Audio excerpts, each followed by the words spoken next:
confronting the limits of atheism to explain the natural world and rationalism to be effective in the real world, compared to having a policy of addressing sin and minding virtue and goodness of prayer. I think too, though, one thing that I advocate to my audience is a focus on family rearing personally for themselves, regardless of their race. It does seem to be the project of saving a white race should be with them, every individual working hard towards finding the right mate and producing children that can then carry on between themselves and thinking in terms of multi-generations. I don't know what you seem to be focused on your space Well, I mean, it's just that love is not very attractive at the moment. I feel like video games have become like the perfect. If love has become another form of recreation, it will lose to video games every time. But that's really kind of the problem. It's like the proposition for intimacy, love, child rearing, it is actually not an attractive proposition for men. Because, you know, if you want the sexual gratification, it's easily accessible through porn, escorts, casual hookups. If you want marriage, it's this deep investment and doesn't have very good record of success these days. And there's like structural incentives that make it that way. You know, no-fault divorce being the big thing. And just generally the culture and attitude that we have about women, which is that they have agency. You know, they've been liberated from men. That's really the problem. So I think that whole thing's got to be fixed if we're going to direct sexuality in towards its proper end, because otherwise, you know, you have to look at the society we've created. It's like, well, why don't people want to go and create stable relationships and have kids? It's like, well, have you touched grass? It's brutal out there, you know, and I'm not even speaking from experience. I'm not, you know, I'm more of a not really sexual person in general, but you look outside and it's like, it's a wasteland out there. So, but the whole thing is like, not maybe you should figure that out. Try it out what they've been taught to want, which is the instant gratification, which is women's independence and equality. Like, look, if women are fertile and if they reach an age where they can reproduce and they find themselves in a classroom, then people aren't going to get married at that age. You know, and it's just that simple. So, and what's more, if people are being told like marriage is arbitrary, then people aren't going to stay together. Who wants to be married? It's going to be a very small group of people that want to stick it out on principle. It's like, because, you know, marriage, you both get old, you change physically, you change your personality, you go through difficult periods, and familiarity breeds contempt. You know, human beings actually don't like to know everything about each other. So, you know, the only thing that keeps people in these solid formations, it's got to be a society that is united behind religion. Otherwise, you know, people are going to do whatever they want to do. And that's divorce, sex, promiscuity. Right. So the sexual hedonism is a product of the atheism. And it is one of, I think, the big projects that needs to happen culturally in America is a return to spirituality, because it reflects on our reproduction. Whoever shall call us Thelemites will do no wrong. It's one of the priorities. It's something I talk about often with my community, but I guess also, my community is somewhat mixed gender. I think your rippers are mostly guys. You're a bit of a true cell, actually. You're talking about the cell. I am. I'm the only true cell left, dude. Everyone has gone full on like simp or Wojak respecter. I'm the last true cell left. No. I don't appreciate the theta simping. I think a recovery is possible for the Floyd, but absolutely it requires a certain rearrangement of their self-identity as women and men. Yeah. Well, and the conservatives aren't helping because it's basically everyone is a feminist now. And if you start to express anything that is actually opposed to feminism, even the conservative women start to say, oh, that gave me the ick. Oh, that's toxic. Oh, blah, blah, blah. You know, it has to be totally shut down, totally rethought. And I don't hate women. Like, I do love women, but women they're just off the reservation these days, totally misguided. And the problem is all women do hate men now. And when I say that, not all women hate all men, but you know that women hate men because women hate the men that most embody maleness. The men that men embody, like Trump. Trump is someone that every real guy loves. Like, this is a guy that he's not pro-social. I mean, he is. He's a businessman, but he's very brash, gets to the point, no nonsense. This is like your boomer dad that every young guy looks up to. Every real young guy looks up to. The guy that can handle anything, stoic, nothing, totally unflappable. And not all women, it's getting better, but like all women hated Trump. All women hated Trump. They all hate Andrew Tate. And I've had this thought before. It's like, I feel like it used to be the case that those kinds of guys, like your crazy uncle, your badass grandpa, these guys who were super male, in the old days, young girls would be like a serving wench for those guys. Like, they'd be like, they love those guys. They're affectionate towards those guys. And now I feel like all women look at guys like that and roll their eyes and go, This is because you don't go out, Nick. Maybe women would like you if you went out and talked to women. Women wouldn't say they hate men, but a lot of women these days hate maleness. And they like men that act more like women. And even if they're not flamboyant, even if they're not feminine, like in their affect, they like guys that are, like women these days say, I like a guy that's goofy. I like a guy. They like these like silly people, these like silly, simpy people, and anyone that's actually like a fucking boss, like Trump, they hate. And that's kind of here's Sigma true self. Maybe that's why Vince had to be a race reader. He had to go outside of this grade of woman. Maybe that's what you should consider. Maybe go Asian like this in the Bay. Yeah. So that's my hot take. But I think we agree on a lot of stuff. I think that you and I get it. Like, you're more liberal. I get it. Dude, I don't know if that's exactly true. Well, you know what I mean. You're like a liberal, like not like a leftist shit, but like a yes, yeah, I suppose. Right. So. And I sympathize with that, honestly. But, yeah, I mean that's what I had said.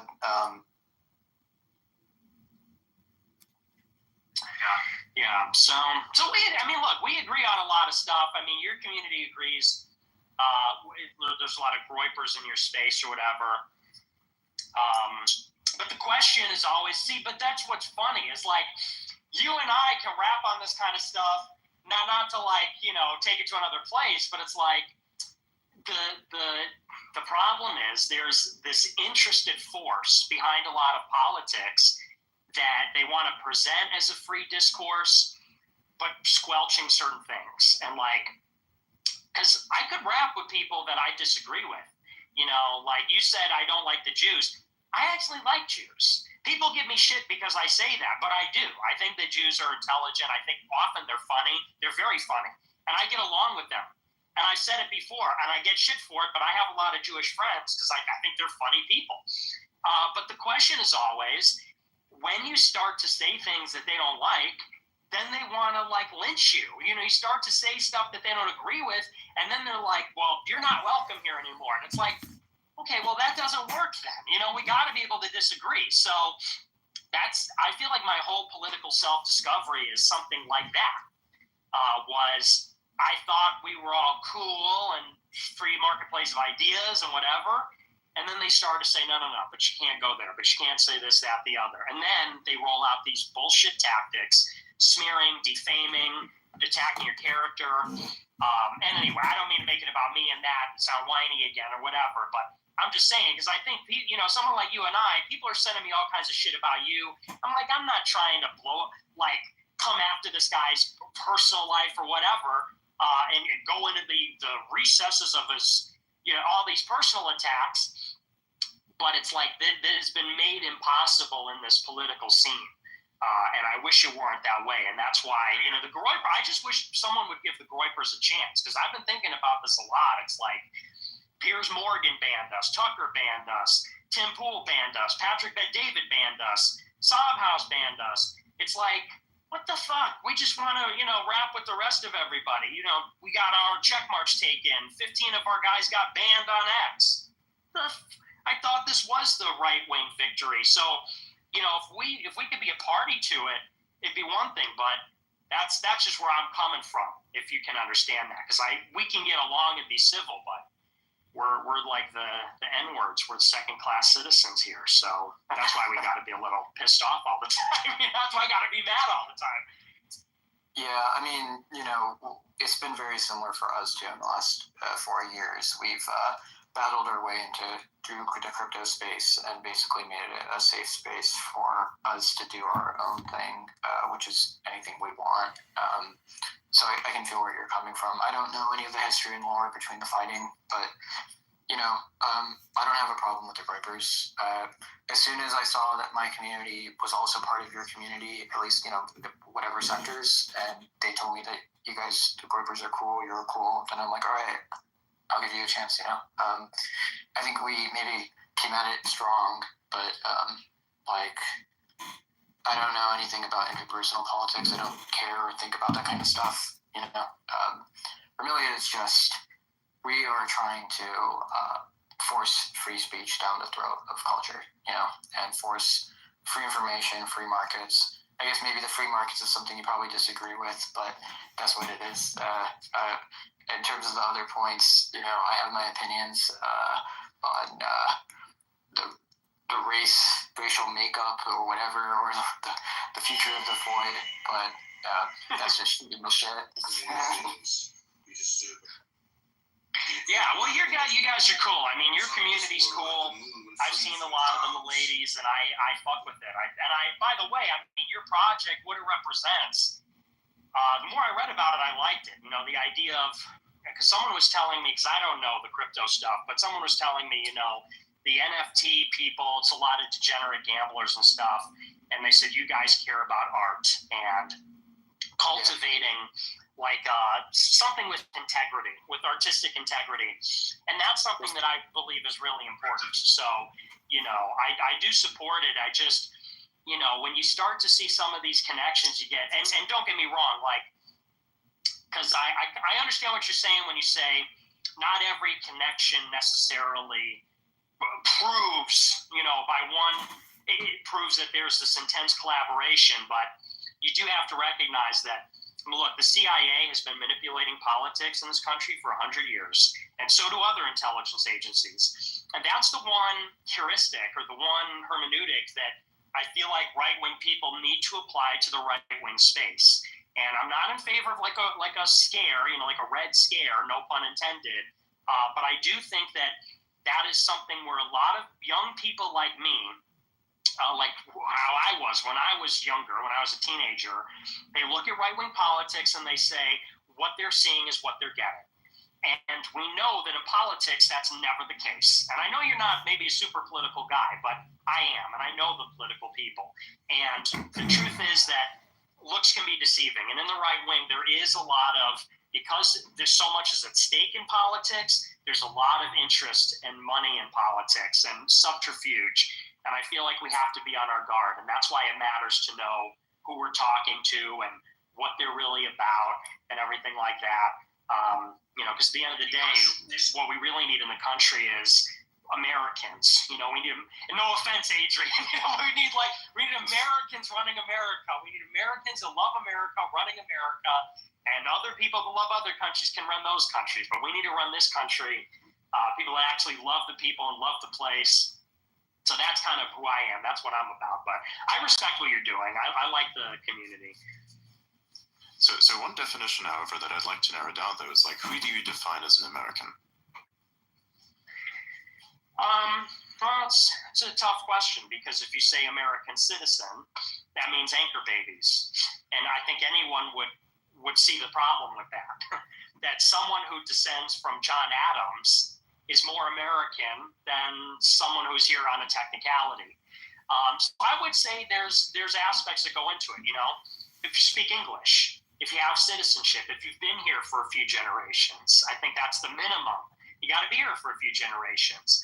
And then I think, you know, as far as race is concerned, it gets complicated because, you know, America was expanded over time and different parts were grafted on at different points. You know, like, would you say that only the people that came on the Mayflower are American? Because Chicago was only incorporated in the 19th century. But there were English settlers here in the 17th century. And Mexicans have been in Texas for a long time. So, you know, I think we all know, though, that the most American Americans are English. The most American Americans have been here for hundreds of years. And, you know, people that have been here for not as much time and further in proximity from that are probably less American. Where you say they're not American, I would say immigrants. They're not American yet. People don't speak English, you know, things like that. We all recognize also that, you know, you have like Russia. When we think of a Russian, we think of a Slavic person, but there are Muslims that have been living in Russia for hundreds of years, but they're like Russian Muslims or Muslim Russians.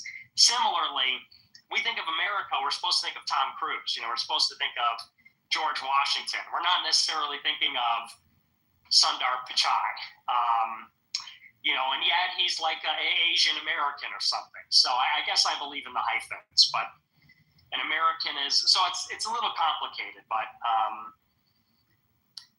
yeah, I would say it's something like a combination of a few different attributes: legacy, race, it's in some ways values. You know, when we think of American, we think of boldness, courage, risk taking.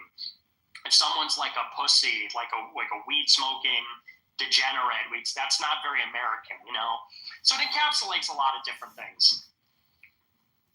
Yeah, I'll actually agree with you on that. But you go ahead and then I'll go ahead. I think the best proof case of true assimilation is that multi-generationally you see them assimilate racially too. So if you look at the arc of the American experiment, it's largely a racial experiment, but it's regional too. So, you know, there's a West Coast American, an East Coast American, a Southwest American, etc. Well, yeah, like Miami. If you think of someone from Miami, they speak Spanish. You know, like Miami's like a Caribbean country practically. So, but yeah, I mean, it's just the problem is we're getting to this point where American, we can't even say what it means, and that's a problem. And it's a big problem, you know, on the topic of birth rates, because it's like if we don't have a sense of who we are, if we don't have a sense of grounding, it's literally suicidal. Even if they're not killing themselves, there's despair. They're not. Those sexual energies are subdued because we're deeply uncomfortable and dislocated, and you know, it's not healthy. That's why I say, like, we need people that really love America to run the country, to look at people like that and to actually take care of them. Not just like provide for their physical needs, but to actually take care of their society. And that's why I believe in that kind of like, you know, I work for UPS. They say that UPS only promotes from within. You start unloading the trucks and you rise all the way up to like senior management. And that's kind of what we need in America. We need somebody to be like Trump in a sense like that. You know, ostensibly, I mean, they want Vance to be like that. I suppose, strictly speaking, he would meet that definition. But at the same time, he's like a venture capitalist. We need somebody that actually loves Americans to be running the country. And by running it, I mean subordinating oligarchs to them as well. Because these people don't give a fuck. You know, like Google came in, and like everyone knows Google sucks now. Like Google search results aren't accurate. And the reason why is because they brought in all these Indian engineers. And the Indian, no offense, and the Indian engineers said, if we make the search results less accurate, they'll spend more time watching ads. Because if you find it right away, you don't go to the second page. But if you keep going through search pages, I can't find it. I'm getting all this other crap. Then there's more time watching the ads. So it's like, that's the kind of thing. Like Steve Jobs should run Apple because he loves Apple. He loves the iPhone. It's true integrity. Similarly, someone should run America who actually understands America, not these people that want to do the advertising scam with our fucking economy and our country. Not to ramble, but I don't even disagree with you. Okay, so there's a bunch of interesting things there with what is fundamentally American. It's more so about concept than it is just about race, I think. I think that if you have, say, a particular set of values, and these values are ones that you represent from the self directly, not because somebody tells you to represent them, but because it is something that you yourself have. Let's say, for instance, there's this interesting effect that exists when, say, with blue states, they've kind of fucked up now. So many people are actually moving away from these blue states into red states because those states are still okay.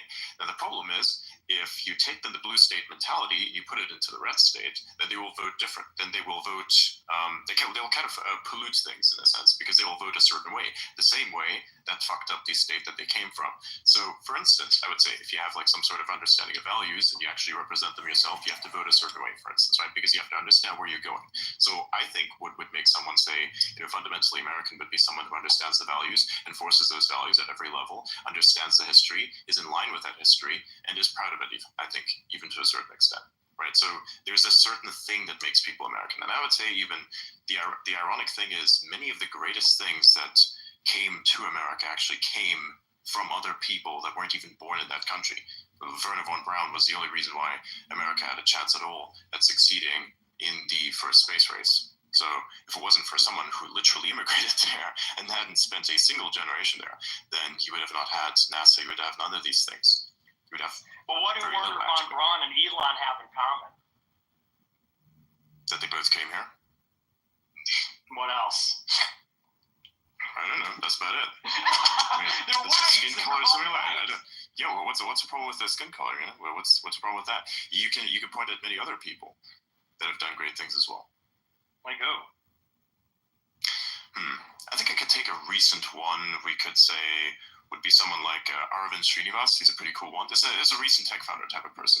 There's one that I can name right off the top of my head. I think he's a really cool individual. Yeah. No, he's Indian, ironically enough, but I think he embraces, American exceptionalism to a certain extent and is an accelerationist. By the way, I do think accelerationism is pretty good, but I think that would cause a bit of a rift, I think, between people here, because they believe that we should slow things down. I don't. I think that moving ahead faster is one of the only solutions. Also, interestingly, that guy still doesn't have a green card. Yeah, it's fucked up, isn't it? He's contributed enormous economic benefit to the country in which he's in, which is America. So I'd say if somebody who does something like that, I mean, it's a browser that actually circumvents the problems that exist with Google. So Google's search engine is fucking disgusting. So he has solved that problem. Ironically, the very problem that you say has been caused by Indians is an Indian fix it.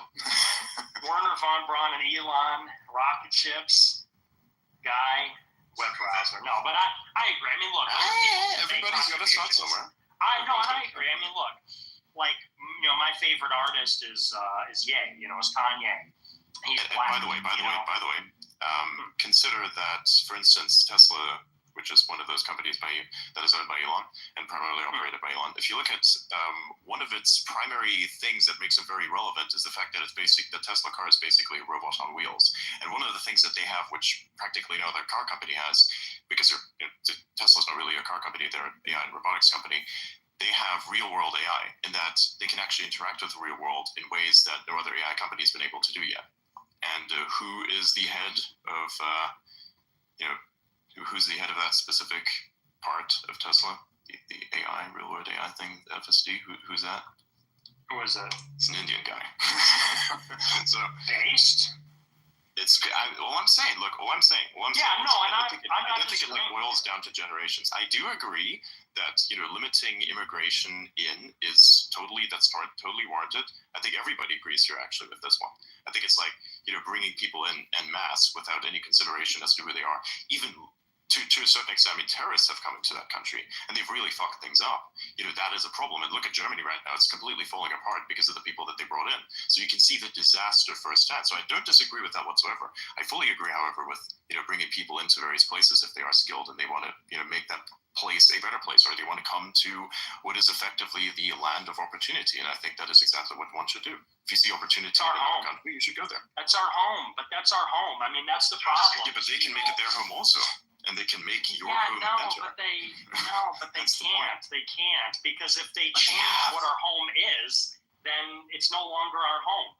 If I live in a neighborhood that is 90% white, and then I return to it when I'm an old man, when I'm 60 years old, and it's 90% not white, it's going to be unrecognizable. They won't even be speaking the same language. It's going to be completely different. Yeah, but that's the problem. Let me finish. Like people say, oh, America's the land of opportunity. We're going to come in and take advantage. It's like, okay, but we fucking live here.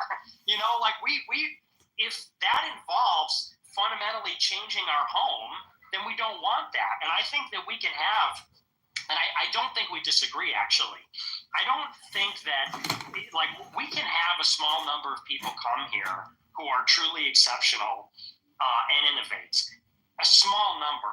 But that's not what's happening. We're talking millions. Like 10 million illegals came in under Biden. Oh yeah, I don't disagree with that. And millions of people came here too. Disagree. Yeah, but we don't disagree. On that, we don't disagree. What I was specifically saying is when you have a people that are brought in who represent the culture on every level, right? Represent the American culture on every level, then basically, even though these people would have a different appearance from the perspective of their biology, they would still be just as American as anyone else who looks a different way.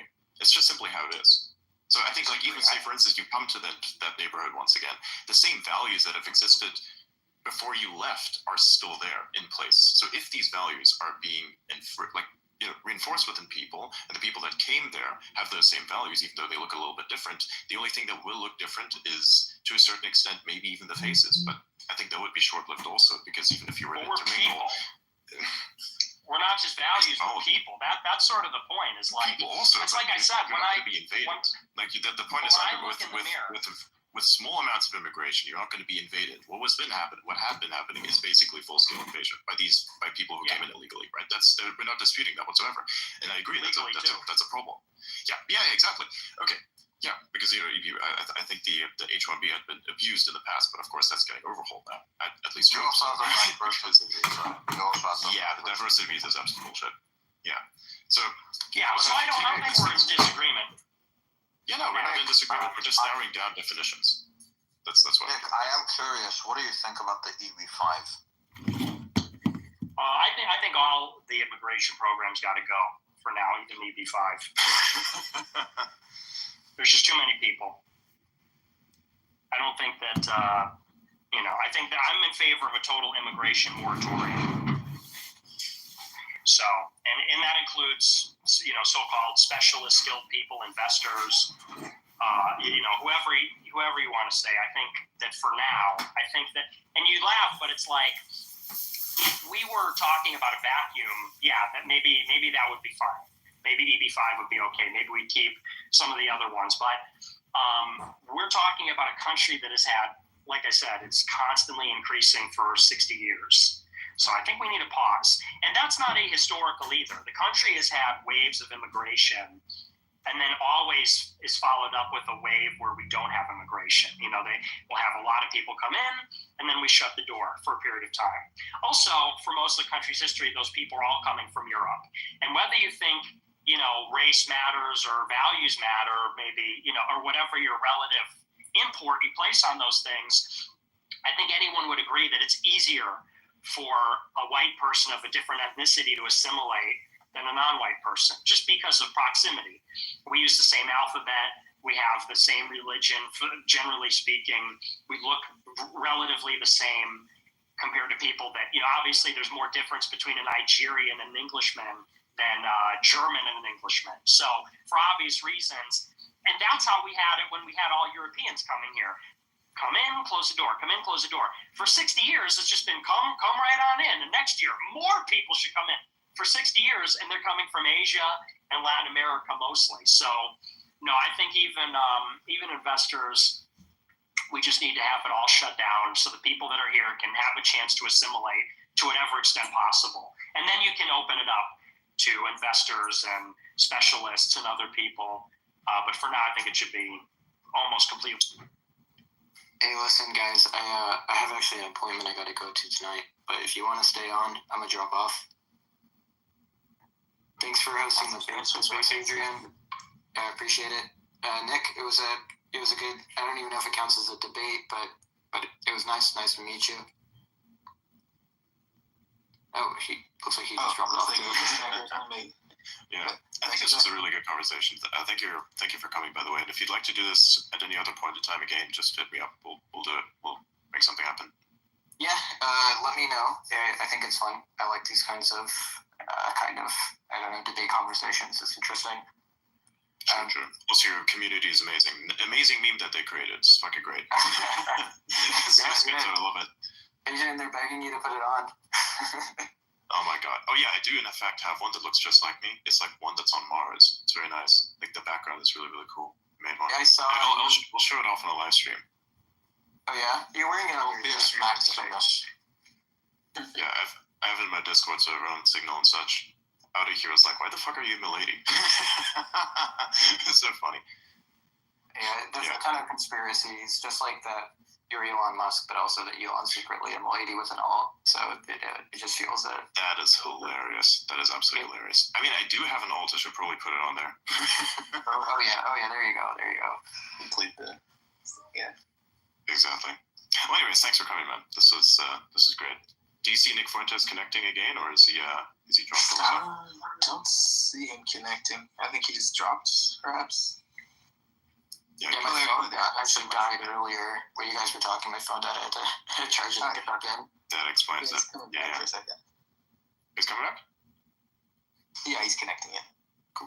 You back, Nick? Hey, yeah, I just wanted to say I'm heading out as well, but yeah, thank you, Charlotte Fang, for joining up the space. I know I'm surrounded by drama and controversy, so I appreciate you joining the space. I thought it was a good conversation. I'm a fan of Milady. Maybe I can come to one of your events. If you're a free speech guy, I'd love to show support. If you don't want the smoke, that's okay too. But it was good meeting you. And thanks, Adrian, for putting this on, and your co-host as well. You're always super objective, and we love your spaces. You're totally solid. So I appreciate you a lot. So thanks, guys. Thank you. Okay, cool, Nick. Great to meet you. And yeah, we'll connect. All right, sweet. Bye, guys. Thank you. Bye-bye. All right, I'll be dropping off too. Bye, guys. Bye-bye. I think we can wrap it here. What do you guys think? Like, that's a good time to wrap.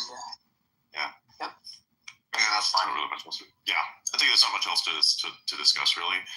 But yeah, this is great. Thank you all for coming. If you'd like to see more of this, make sure to follow, turn notifications on. I go live every single day on Spaces, almost every single day. Actually, as a matter of fact, I might be taking a bit of a break coming up because I have a bunch of things that I do in real life. But I frequently host Spaces just like these, record the conversation. So join us there if you'd like. Also, thank you for all of the Milady community for coming out. Thank you for all of the community that came out from Fuentes as well, to joining up and listening to this and being relatively civil in the comments. I really enjoyed this. This was great. Should do it again sometime. Thank you all for coming. See you on the timeline. Good night. Okay, so that's Elon Musk signing off. This was the Nick Fuentes interview debate with Fang. He also said he won't be doing conversations every night from now on.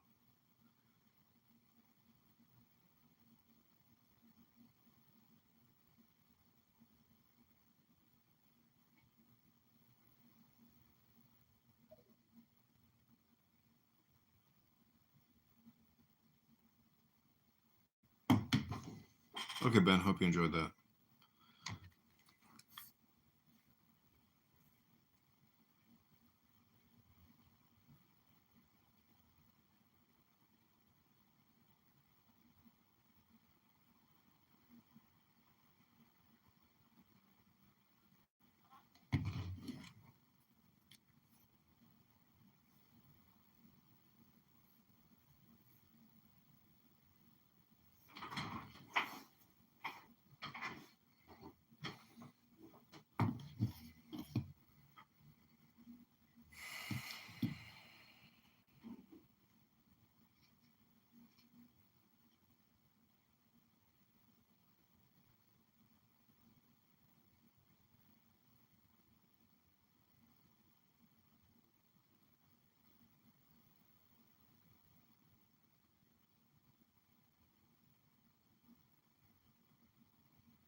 Okay, this is the Dhammapada Book of Wisdom by Buddha.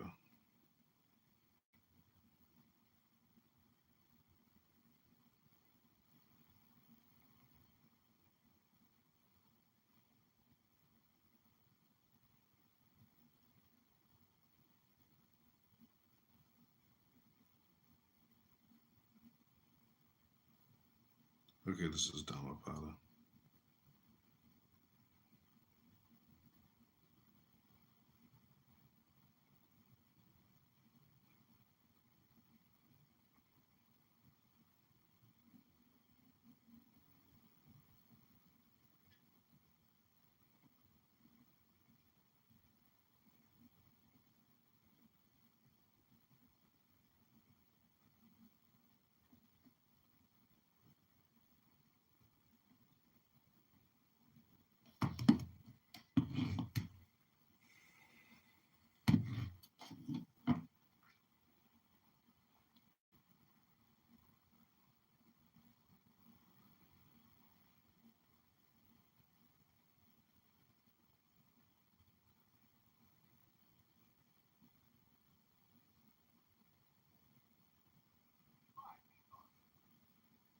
The Dhammapada, The Sayings of the Buddha, translated by F. Max Muller and narrated by Robin Homer. Chapter 1. The Twin Verses. All that we are is the result of what we have thought. It is founded upon our thoughts. It is made up of our thoughts. If a man speaks or acts with an evil thought, pain follows him, as the wheels follow the foot of the ox that draws the carriage. All that we are is the result of what we have thought. It is founded on our thoughts. It is made up of our thoughts. If a man speaks or acts with a pure thought, happiness follows him, like a shadow that never leaves him. He abused me, he beat me, he defeated me, he robbed me. In those who harbour such thoughts, hatred will never cease. He abused me, he beat me, he defeated me, he robbed me. In those who do not harbour such thoughts, hatred will cease. For hatred does not cease by hatred at any time. Hatred ceases by love. This is an old rule. The world does not know that we must all come to an end here, but those who know it, their quarrel cease at once. He who lives looking for pleasures only, his senses uncontrolled, immoderate in his food, idle and weak, Mara, the tempter, will certainly overthrow him, as the wind throws down a weak tree. He who lives without looking for pleasures, his senses well controlled, moderate in his food, faithful and strong, him Mara will certainly not overthrow, any more than the wind throws down a rocky mountain. He who wishes to put on the yellow dress without having cleansed himself from sin, who disregards temperance and truth, is unworthy of the yellow dress. But he who has cleansed himself from sin is well grounded in all virtues, and regards also temperance and truth, he is indeed worthy of the yellow dress. They who imagine truth in untruth, and see untruth in truth, never arrive at truth, but follow vain desires. They who know truth in truth, and untruth in untruth, arrive at truth, and follow true desires. As rain breaks through an ill-thatched house, passion will break through an unreflecting mind. As rain does not break through a well-thatched house, passion will not break through a well-reflecting mind. The evildoer mourns in this world, and he mourns in the next. He mourns in both. He mourns and suffers when he sees the evil of his own work. The virtuous man delights in this world, and he delights in the next. He delights in both. He delights and rejoices when he sees the purity of his own work. The evildoer suffers in this world, and he suffers in the next. He suffers in both. He suffers when he thinks of the evil he has done. He suffers more when going on the evil path. The virtuous man is happy in this world, and he is happy in the next. He is happy in both. He is happy when he thinks of the good he has done. He is still more happy when going on the good path. The thoughtless man, even if he can recite a large portion of the law, but is not the doer of it, has no share in the priesthood, but is like a cowherd counting the cows of others. The follower of the law, even if he can recite only a small portion of it, but having forsaken passion and hatred and foolishness, possesses true knowledge and serenity of mind, he, caring for nothing in this world or that to come, has indeed a share in the priesthood. Chapter 2. On Earnestness. Earnestness is the path of immortality, nirvana. thoughtlessness the path of death. Those who are in earnest do not die. Those who are thoughtless are as if dead already. Those who are advanced in earnestness, having understood this clearly, delight in earnestness, and rejoice in the knowledge of the Arias, the elect. These wise people, meditative, steady, always possessed of strong powers, attain to nirvana, the highest happiness. If an earnest person has roused himself, if he is not forgetful, if his deeds are pure, if he acts with consideration, if he restrains himself and lives according to law, then his glory will increase. By rousing himself, by earnestness, by restraint and control, the wise man may make for himself an island which no flood can overwhelm. Fools follow after vanity, men of evil wisdom. The wise man keeps earnestness as his best jewel. Follow not after vanity, nor after the enjoyment of love and lust. He who is earnest and meditative obtains ample joy. When the learned man drives away vanity by earnestness, he, the wise, climbing the terraced heights of wisdom, looks down upon the fools. Serene he looks upon the toiling crowd, as one that stands on a mountain looks down upon them that stand upon the plain. Earnest among the thoughtless, awake among the sleepers, the wise man advances like a racer, leaving behind the hack. By earnestness did Bhagavan, Indra, rise to the lordship of the gods. People praise earnestness. Thoughtlessness is always blamed. A bhikshu, mendicant, who delights in earnestness, who looks with fear on thoughtlessness, moves about like fire, burning all his fetters, small or large. A bhikshu, mendicant, who delights in reflection, who looks with fear on thoughtlessness, cannot fall away from his perfect state. He is close upon nirvana. Chapter 3. Thought. As a fletcher makes straight his arrow, a wise man makes straight his trembling and unsteady thought, which is difficult to guard, difficult to hold back. As a fish taken from his watery home and thrown on dry ground, our thought trembles all over in order to escape the dominion of Mara, the tempter. It is good to tame the mind, which is difficult to hold in and flighty, rushing wherever it listeth. A tamed mind brings happiness. Let the wise man guard his thoughts, for they are difficult to perceive, very artful, and they rush wherever they list. Thoughts well guarded bring happiness.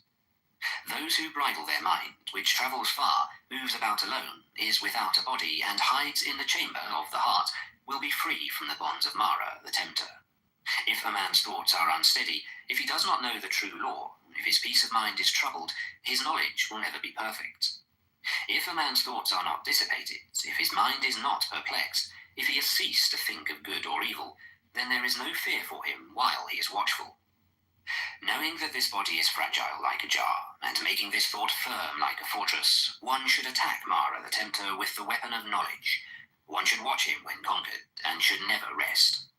Before long, alas, this body will lie on the earth, despised, without understanding, like a useless log. Whatever a hater may do to a hater, nor an enemy to an enemy, a wrongly directed mind will do us greater mischief. Not a mother, not a father will do so much, nor any other relative. A well-directed mind will do us greater service. Chapter 4. Flowers. Who shall overcome this earth, and the world of Yama, the lord of the departed, and the world of the gods? Who shall find out the plainly shown path of virtue, as a clever man finds out the right flower? The disciple will overcome the earth, and the world of Yama, and the world of the gods. The disciple will find the plainly shown path of virtue, as a clever man finds out the right flower. He who knows that this body is like froth, and has learned that it is as unsubstantial as a mirage, will break the flower-pointed arrow of Mara, and never see the king of death. Death carries off a man who is gathering flowers and whose mind is distracted, as a flood carries off a sleeping village. Death subdues a man who is gathering flowers and whose mind is distracted before he is satiated in his pleasures. As the bee collects nectar and departs without injuring the flower or its colour or scent, so let the sage dwell in his village. Not the perversities of others, not their sins of commission or omission, but his own misdeeds and negligences should a sage take notice of. Like a beautiful flower, full of colour but without scent, are the fine but fruitless words of him who does not act accordingly. But like a beautiful flower, full of colour and full of scent, are the fine and fruitful words of him who acts accordingly. As many kinds of wreaths can be made from a heap of flowers, so many good things may be achieved by a mortal when once he is born. The scent of flowers does not travel against the wind, nor that of sandalwood or of tagara and malika flowers, but the odor of good people travels even against the wind. A good man pervades every place. Sandalwood or tagara, a lotus flower or a vasiki, among these sorts of perfumes, the perfume of virtue is unsurpassed. Mean is the scent that comes from tagara and sandalwood. The perfume of those who possess virtue rises up to the gods as the highest. Of the people who possess these virtues, who live without thoughtlessness, and who are emancipated through true knowledge, Mara, the tempter, never finds the way. As on a heap of rubbish cast upon the highway, the lily will grow full of sweet perfume and delight. Thus, the disciple of the truly enlightened Buddha shines forth by his knowledge among those who are like rubbish, among the people that walk in darkness. Chapter 5. The Fool. Long is the night to him who is awake. Long is a mile to him who is tired. Long is life to the foolish who do not know the true law. If a traveller does not meet with one who is his better or his equal, let him firmly keep to his solitary journey. There is no companionship with the fool. These sons belong to me, and this wealth belongs to me. With such thoughts, a fool is tormented. He himself does not belong to himself, how much less sons and wealth. The fool who knows his foolishness is wise at least so far, but a fool who thinks himself wise, he is a fool indeed. If a fool be associated with a wise man, even all his life, he will perceive the truth as little as a spoon perceives the taste of soup. If an intelligent man be associated for 1 minute only with a wise man, he will soon perceive the truth, as the tongue perceives the taste of soup. Fools of little understanding have themselves for their greatest enemies, for they do evil deeds which must bear bitter fruits. That deed is not well done of which a man must repent, and the reward of which he receives crying and with a tearful face. No, that deed is well done of which a man does not repent, and the reward of which he receives gladly and cheerfully. As long as the evil deed does not bear fruit, the fool thinks it is like honey, but when it ripens, then the fool suffers grief. Let the fool, month after month, eat his food, like an ascetic, with the tip of a blade of kusa grass. Yet he is not worth the 16th particle of those who have well weighed the law. An evil deed, like newly drawn milk, does not turn suddenly. Smouldering, like fire covered by ashes, it follows the fool. And when the evil deed, after it has become known, brings sorrow to the fool, then it destroys his bright lot. Nay, it cleaves his head. Let the fool wish for a false reputation, for precedence among the bhikshus, for lordship in the convents, for worship among other people. May both the layman and he who has left the world think that this is done by me. May they be subject to me in everything which is to be done or is not to be done.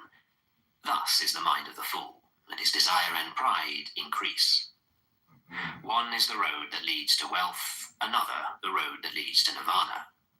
If the bhikshu, the disciple of Buddha, has learnt this, he will not yearn for honour, he will strive after separation from the world.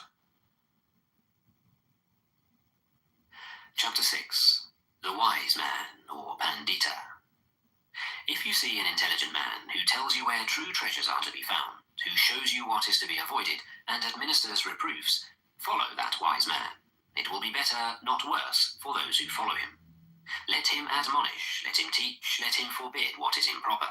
He will be beloved of the good, by the bad he will be hated. Do not have evildoers for friends. Do not have low people for friends. Have virtuous people for friends. Have for friends the best of men. He who drinks in the law lives happily with a serene mind. The sage rejoices always in the law, as preached by the elect, the Arias. Well makers lead the water wherever they like. Fletchers bend the arrow. Carpenters bend a log of wood. Wise people fashion themselves. A solid rock is not shaken by the wind. Wise people falter not amidst blame and praise. Wise people, after they have listened to the laws, become serene, like a deep, smooth, and still lake. Good people walk on whatever befall. The good do not prattle, longing for pleasure. Whether touched by happiness or sorrow, wise people never appear elated or depressed. If, whether for his own sake or for the sake of others, a man wishes neither for a son, nor for wealth, nor for lordship, and if he does not wish for his own success by unfair means, then he is good, wise and virtuous. Few are there among men who arrive at the other shore, become arhats. The other people here run up and down the shore. But those who, when the law has been well preached to them, follow the law, will pass across the dominion of death, however difficult to overcome. A wise man should leave the dark state of ordinary life and follow the bright state of the bhikshu. After going from his home to a homeless state, he should, in his retirement, look for enjoyment where there seemed to be no enjoyment. Leaving all pleasures behind and calling nothing his own, the wise man should purge himself from all the troubles of the mind. Those whose mind is well grounded in the 7 elements of knowledge, who, without clinging to anything, rejoice in freedom from attachment, whose appetites have been conquered, and who are full of light, are free even in this world. Chapter 7. The Venerable, or Arhat. There is no suffering for him who has finished his journey and abandoned grief, who has freed himself on all sides and thrown off all fetters. They depart with their thoughts well collected. They are not happy in their abode, like swans who have left their lake. They leave their house and home. Men who have no riches, who live on recognized food, who have perceived void and the unconditioned freedom of nirvana, their path is difficult to understand, like that of birds in the air. He whose appetites are stilled, who is not absorbed in enjoyment, who has perceived void and the unconditioned freedom of nirvana, his path is difficult to understand, like that of birds in the air. The gods even envy him whose senses, like horses well broken in by the driver, have been subdued, who is free from pride and free from appetites. Such a one who does his duty is tolerant like the earth, like Indra's bolt. He is like a lake without mud. No new births are in store for him. His thought is quiet. Quiet are his word and deeds when he has obtained freedom by true knowledge, when he has thus become a quiet man. The man who is free from credulity, but knows the uncreated, who has cut all ties, removed all temptations, renounced all desires, he is the greatest of men. In a hamlet or in a forest, or in the deep water or on the dry land, wherever venerable persons, arhanta, dwell, that place is delightful. Forests are delightful. Where the world finds no delight, there the passionless will find delight, for they look not for pleasures. Chapter 8. The Thousands.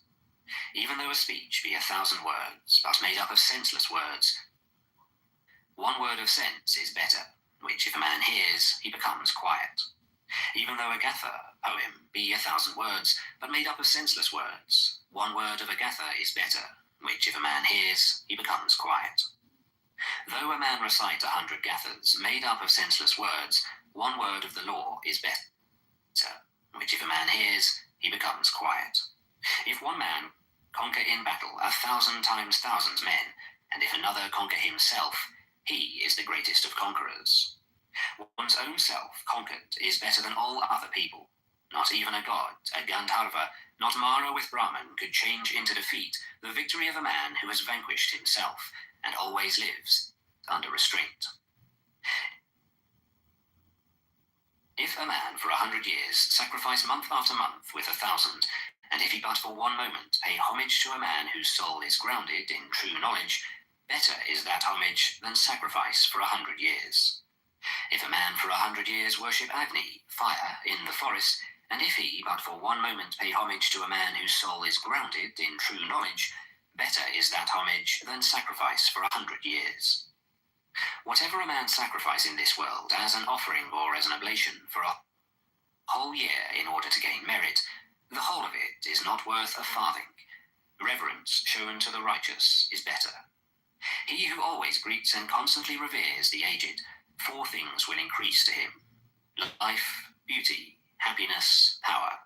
But he who lives 100 years, vicious and unrestrained, a life of one day is better if a man is virtuous and reflecting. And he who lives 100 years, ignorant and unrestrained, a life of one day is better if a man is wise and reflecting. And he who lives 100 years, idle and weak, a life of one day is better if a man has attained firm strength. And he who lives 100 years, not seeing beginning and end, a life of one day is better if a man sees beginning and end. And he who lives 100 years, not seeing the immortal place, a life of one day is better if a man sees the immortal place. And he who lives 100 years, not seeing the highest law, a life of one day It is better if a man sees the highest law.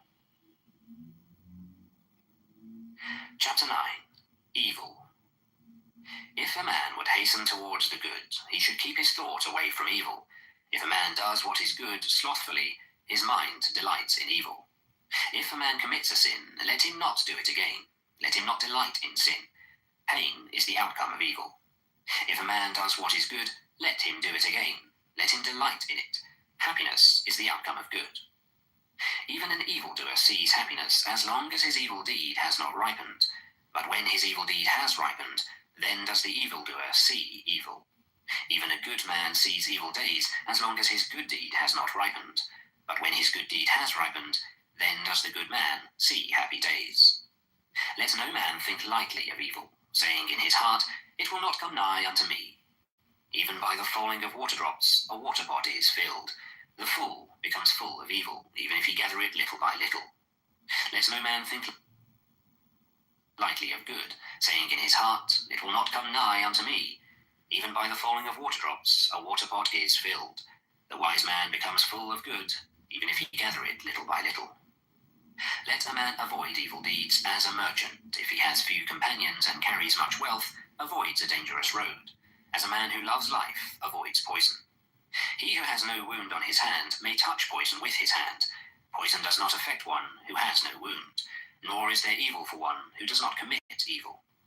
If a man offend a harmless, pure and innocent person, the evil falls back upon that fool, like light dust thrown up against the wind. Some people are born again. Evildoers go to hell, righteous people go to heaven. Those who are free from all worldly desires attain nirvana. Not in the sky, not in the midst of the sea, not if we enter the clefts of the mountains, is there known a spot in the whole world where a man might be freed from an evil deed. Not in the sky, not in the midst of the sea, not if we enter the clefts of the mountains, is there known a spot in the whole world where death could not overcome the mortal. Chapter 10. Punishment. All men tremble at punishment. All men fear death. Remember that you are like unto them, and do not kill, nor cause slaughter. All men tremble at punishment. All men love life. Remember that you are like unto them, and do not kill, nor cause slaughter. He who, seeking his own happiness, punishes or kills beings who also long for happiness, will not find happiness after death. He who, seeking his own happiness, does not punish or kill beings who also long for happiness, will find happiness after death. Do not speak harshly to anybody. Those who are spoken to will answer thee in the same way. Angry speech is painful. Blows for blows will touch thee. If, like a shattered metal gong, you utter not, then you have reached nirvana. Contention is not known to you. As a cowherd with his staff drives his cows into the stable, so do age and death drive the life of men. A fool does not know when he commits his evil deeds, but the wicked man burns by his own deeds, as if burnt by fire. He who inflicts pain on innocent and harmless persons will soon come to one of these 10 states. He will have cruel suffering, loss, injury of the body, heavy affliction or loss of mind, or a misfortune coming from the king, or a fearful accusation, or loss of relations, or destruction of treasures, or lightning fire will burn his houses, and when his body is destroyed, the fool will go to hell. Not nakedness, not plaited hair, not dirt, not fasting or lying on the earth, not rubbing with dust, not sitting motionless, can purify a mortal who has not overcome desires. He who, though dressed in fine apparel, exercises tranquility, is quiet, subdued, restrained, chaste, and has ceased to find fault with all other beings, he indeed is a Brahmana, an ascetic, Sramana, a friar, bhikshu.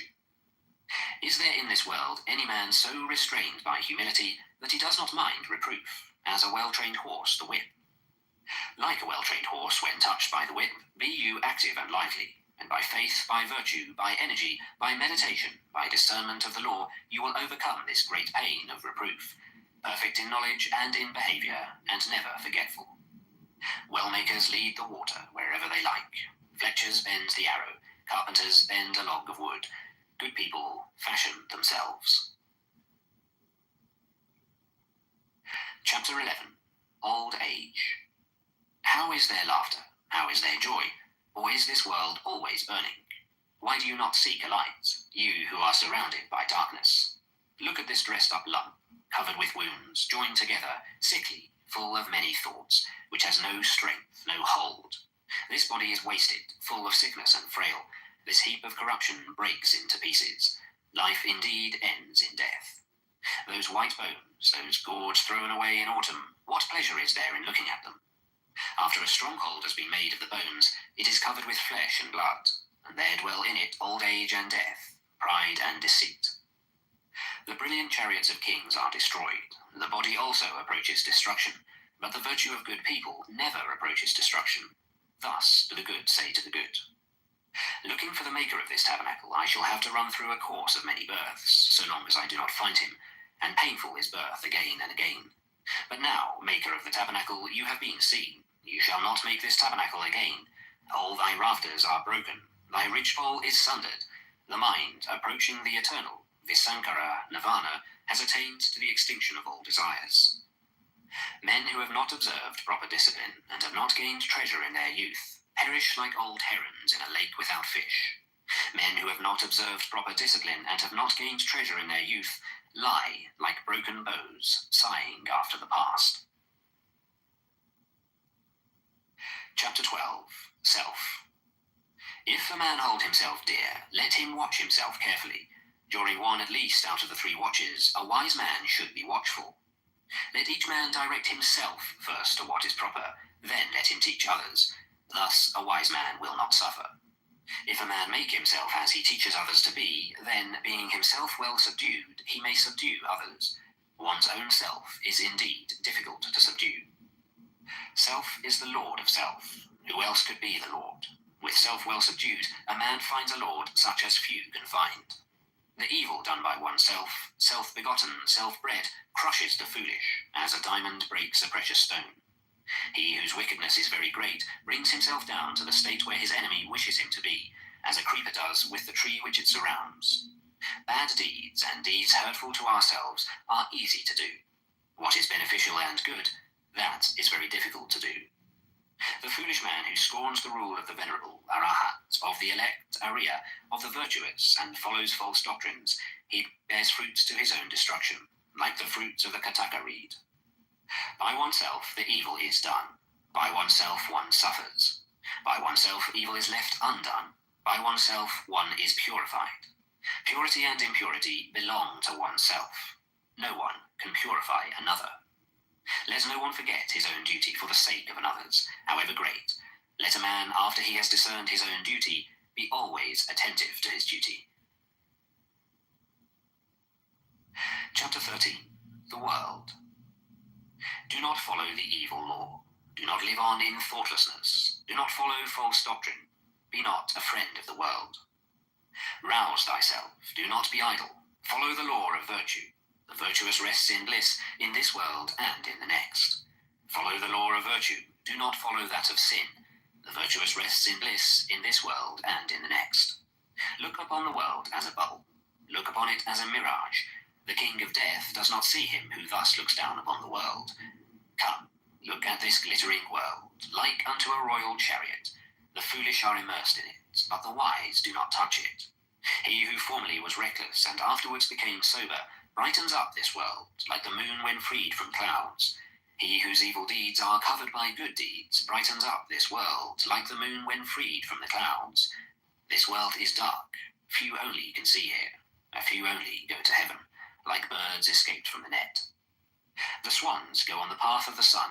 They go through the ether by means of their miraculous power. The wise are led out of this world when they have conquered Mara and his train. If a man has transgressed one law, and speaks lies, and scoffs at another world, there is no evil he will not do.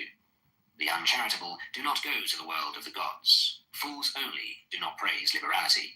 A wise man rejoices in liberality, and through it becomes blessed in the other world.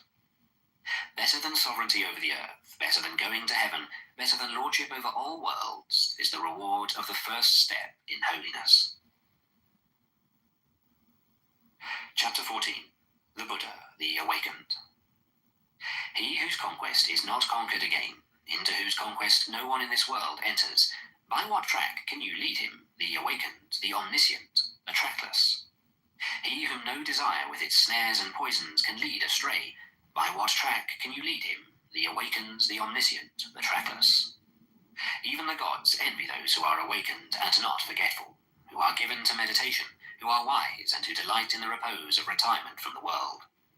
Difficult to obtain is the conception of men, difficult is the life of mortals, difficult is the hearing of the true law, difficult is the birth of the awakened, the attainment of Buddhahood.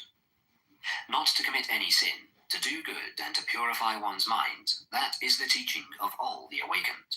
The awakened call patience the highest penance, long-suffering the highest nirvana, for he is not an anchorite, pravragita, who strikes others. He is not an ascetic, shramana, who insults others. Not to blame, not to strike, to live restrained under the law, to be moderate in eating, to sleep and sit alone, and to dwell on the highest thoughts. This is the teaching of the awakened. There is no satisfying lusts, even by a shower of gold pieces. He who knows that lusts have a short taste and cause pain, he is wise. Even in heavenly pleasures he finds no satisfaction. The disciple who is fully awakened delights only in the destruction of all desires. Men, driven by fear, go to many a refuge, to mountains and forests, to groves and sacred trees. But that is not a safe refuge. That is not the best refuge. A man is not delivered from all pains after having gone to that refuge. He who takes refuge with Buddha, the law, and the church, he who, with clear understanding, sees the four holy truths, pain, the origin of pain, the destruction of pain, and the eightfold holy way that leads to the quieting of pain. That is the safe refuge. That is the best refuge. Having gone to that refuge, a man is delivered from all pain. A supernatural person, a Buddha, is not easily found. He is not born everywhere. Wherever such a sage is born, that race prospers. Happy is the arising of the awakened. Happy is the teaching of the true law. Happy is peace in the church. Happy is the devotion of those who are at peace. He who pays homage to those who deserve homage, whether the awakened Buddha or their disciples, those who have overcome the host of evils and crossed the flood of sorrow, he who pays homage to such as have found deliverance and know no fear, his merit can never be measured by anybody. Chapter 15. Happiness. Let us live happily then, not hating those who hate us. Among men who hate us, let us dwell free from hatred. Let us live happily then, free from ailments among the ailing. Among men who are ailing, let us dwell free from ailments. Let us live happily then, free from greed among the greedy. Among men who are greedy, let us dwell free from greed. Let us live happily then, though we call nothing our own. We shall be like the bright gods, feeding on happiness. Victory breeds hatred, for the conquered is unhappy. He who has given up both victory and defeat, he, the contented, is happy. There is no fire like passion. There is no losing throw like hatred. There is no pain like this body. There is no happiness higher than rest. Hunger is the worst of diseases, the body the greatest of pains. If one knows this truly, that is nirvana, the highest happiness. Health is the greatest of gifts, contentedness the best riches, trust is the best of relationships, nirvana the highest happiness. He who has tasted the sweetness of solitude and tranquility is free from fear and free from sin, while he tastes the sweetness of drinking in the law. The sight of the elect, Ariya, is good. To live with them is always happiness. If a man does not see fools, he will be truly happy. He who walks in the company of fools suffers a long way. Company with fools, as with an enemy, is always painful. Company with the wise is pleasure, like meeting with kinsfolk. Therefore, one ought to follow the wise, the intelligent, the learned, the much enduring, the dutiful, the elect. One ought to follow a good and wise man, as the moon follows the path of the stars. Chapter 16. Pleasure. He who gives himself to vanity and does not give himself to meditation, forgetting the real aim of life and grasping at pleasure, will in time envy him who has exerted himself in meditation. Let no man ever look for what is pleasant or what is unpleasant. Not to see what is pleasant is pain, and it is pain to see what is unpleasant. Let, therefore, no man love anything. Loss of the beloved is evil. Those who love nothing and hate nothing have no fetters. From pleasure comes grief, from pleasure comes fear. He who is free from pleasure knows neither grief nor fear. From affection comes grief, from affection comes fear. He who is free from affection knows neither grief nor fear. From lust comes grief, from lust comes fear. He who is free from lust knows neither grief nor fear. From love comes grief, from love comes fear. He who is free from love knows neither grief nor fear. From greed comes grief, from greed comes fear. He who is free from greed knows neither grief nor fear. He who possesses virtue and intelligence, who is just, who speaks the truth, and does what is his own business, him the world will hold dear. He in whom a desire for the ineffable, nirvana, has sprung up, who is satisfied in his mind, and whose thoughts are not bewildered by love, he is called Udvramstratas, carried upwards by the stream. Kinsmen, friends, and lovers salute a man who has been long away, and returns safe from afar. In like manner his good works receive him who has done good, and has gone from this world to the other, as kinsmen receive a friend on his return. Chapter 17. Anger. Let a man leave anger. Let him forsake pride. Let him overcome all bondage. No sufferings befall the man who is not attached to name and form, and who calls nothing his own.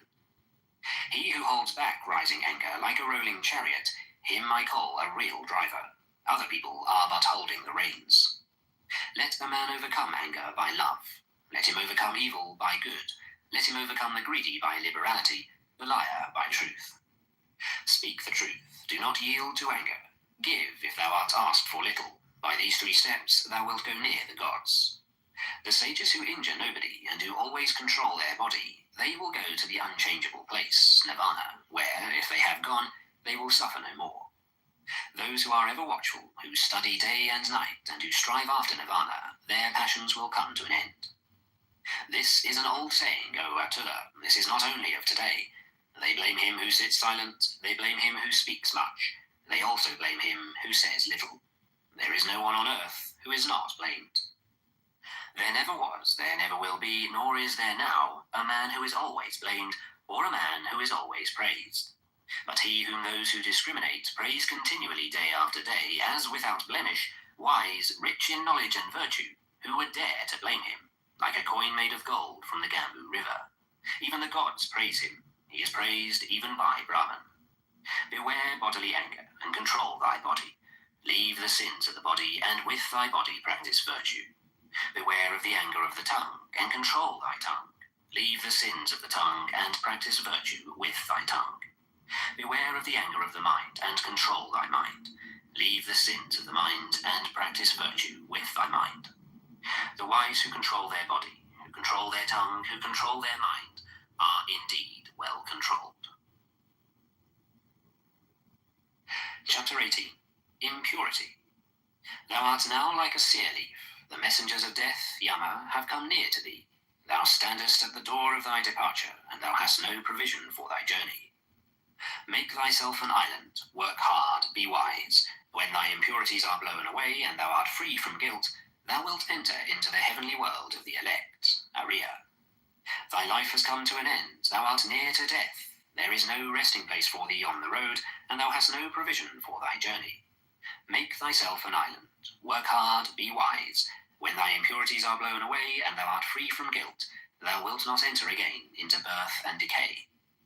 Let a wise man blow off the impurities of self, as a smith blows off the impurities of silver one by one, little by little, and from time to time. As the impurity which springs from the iron, when it springs from it, destroys it, thus do a transgressor's own works lead him to the evil path. The taint of prayers is non-repetition. The taint of houses, non-repair. The taint of the body is sloth. The taint of a watchman, thoughtlessness. Bad conduct is the taint of woman. Greediness, the taint of a benefactor. Tainted are all evil ways in this world and in the next, but there is a taint worse than all taints. Ignorance is the greatest taint. O mendicants, throw off that taint and become taintless. Life is easy to live for a man who is without shame, a crow hero, a mischief maker, an insulting, bold, and wretched fellow. But life is hard to live for a modest man who always looks for what is pure, who is disinterested, quiet, spotless, and intelligent.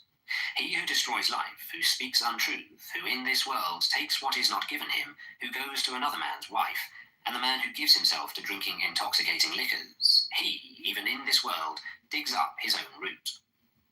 O man, know this, that the unrestrained are in a bad state.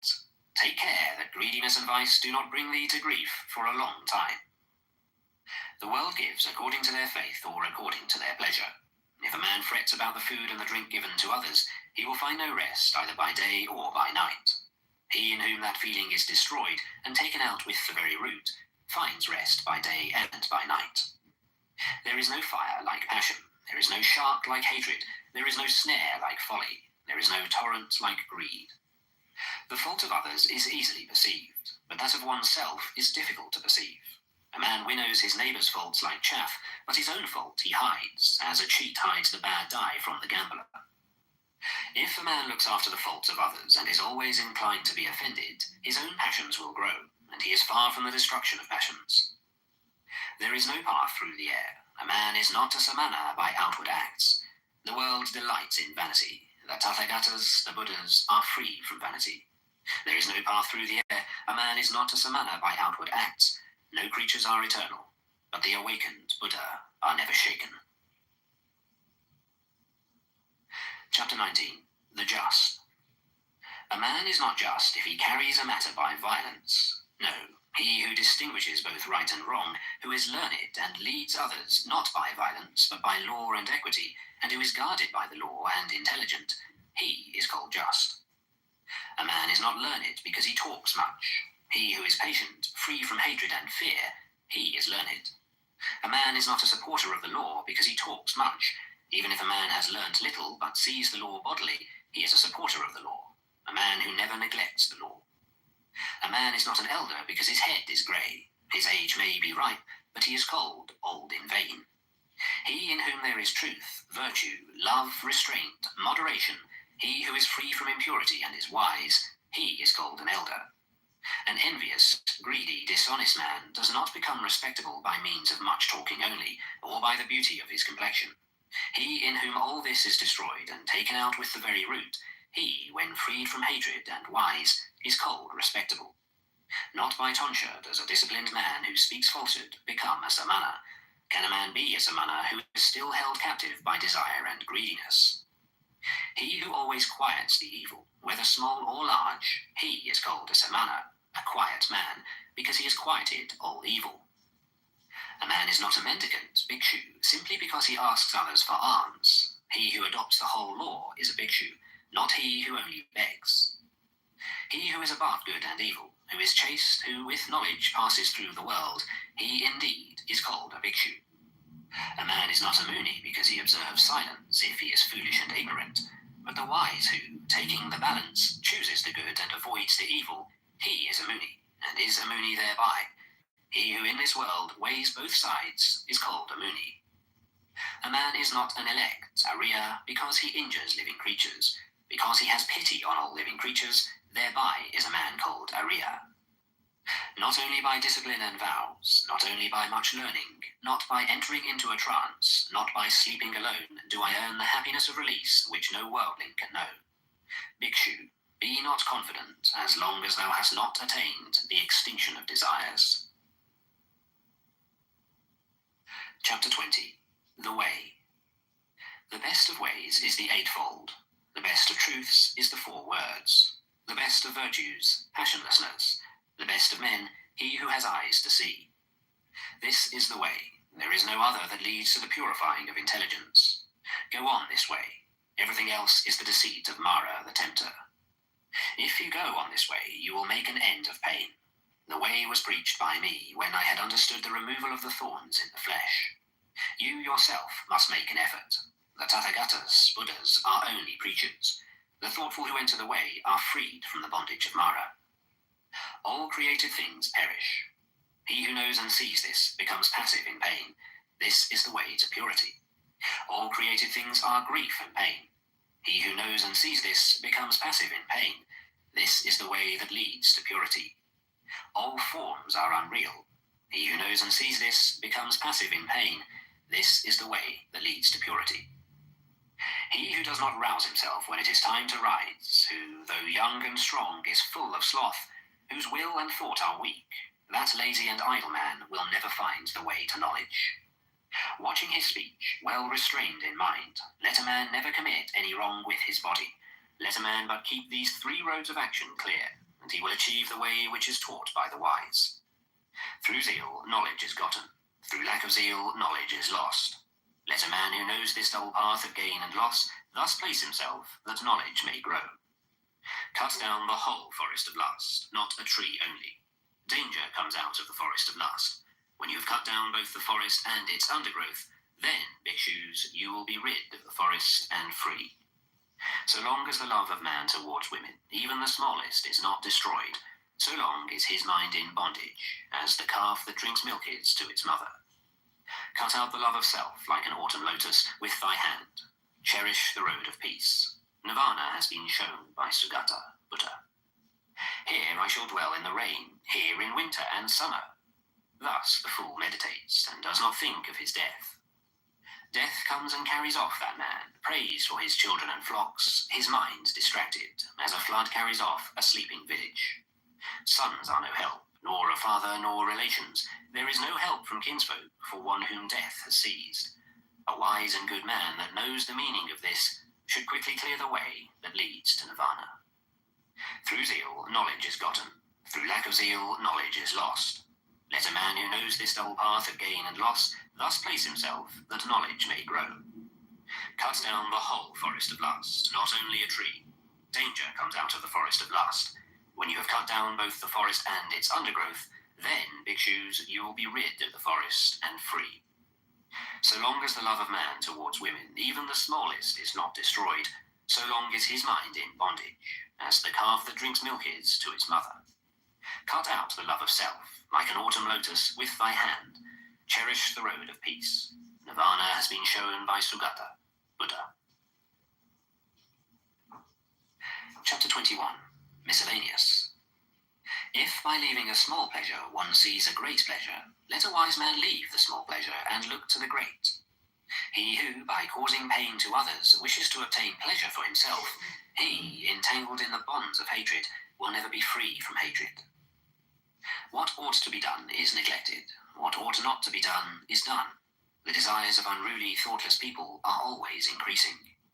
But they whose whole watchfulness is always directed to their body, who do not follow what ought not to be done, and who steadfastly do what ought to be done, the desires of such watchful and wise people will come to an end. A true Brahmana goes scatheless, though he have killed father and mother and 2 valiant kings, though he has destroyed a kingdom with all its subjects. A true Brahmana goes scatheless, though he have killed father and mother and 2 holy kings and an eminent man besides. The disciples of Gautama are always well awake, and their thoughts day and night are always set on Buddha. The disciples of Gautama are always well awake, and their thoughts day and night are always set on the law. The disciples of Gautama are always well awake, and their thoughts day and night are always set on the church. The disciples of Gautama are always well awake, and their thoughts day and night are always set on their body. The disciples of Gautama are always well awake, and their mind day and night always delights in compassion.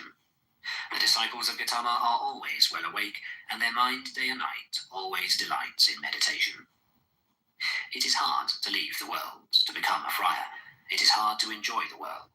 Hard is the monastery. Painful are the houses.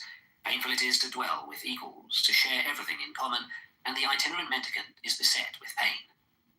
Therefore let no man be an itinerant mendicant, and he will not be beset with pain. Whatever place a faithful, virtuous, celebrated, and wealthy man chooses, there he is respected. Good people shine from afar, like the snowy mountains. Bad people are not seen, like arrows shot at night. He alone who, without ceasing, practices the duty of sitting alone and sleeping alone, he, subduing himself, will rejoice in the destruction of all desires alone, as if living in a forest. Chapter 22. The Downward Course. He who says what is not goes to hell. He also who, having done a thing, says, I have not done it, after death both are equal. They are men with evil deeds in the next world. Many men whose shoulders are covered with the yellow gown are ill-conditioned and unrestrained. Such evildoers, by their evil deeds, go to hell. Better it would be to swallow a heated iron bowl, like flaring fire, than that a bad, unrestrained fellow should live on the charity of the land. 4 things does a reckless man gain who covets his neighbour's wife: a bad reputation, an uncomfortable bed, thirdly punishment, and lastly hell. There is the bad reputation and the evil way to hell. There is the short pleasure of the frightened in the arms of the frightened, and the king imposes heavy punishment. Therefore let no man think of his neighbour's wife. As a grass blade, if badly grasped, cuts the arm, badly practised asceticism leads to hell. An act carelessly performed, a broken vow, and hesitating obedience to discipline, all this brings no great reward. If anything is to be done, let a man do it. Let him attack it vigorously. A careless pilgrim only scatters the dust of his passions more widely. An evil deed is better left undone, for a man repents of it afterwards. A good deed is better done, for having done it, one does not repent. Like a well-guarded frontier fort, with defences within and without, so let a man guard himself. Not a moment should escape, for they who allow the right moment to pass suffer pain when they are in hell. They who are ashamed of what they ought not to be ashamed of, and are not ashamed of what they ought to be ashamed of, such men, embracing false doctrines, enter the evil path. They who fear when they ought not to fear, and fear not when they ought to fear, such men, embracing false doctrines, enter the evil path. They who forbid when there is nothing to be forbidden, and forbid not when there is something to be forbidden,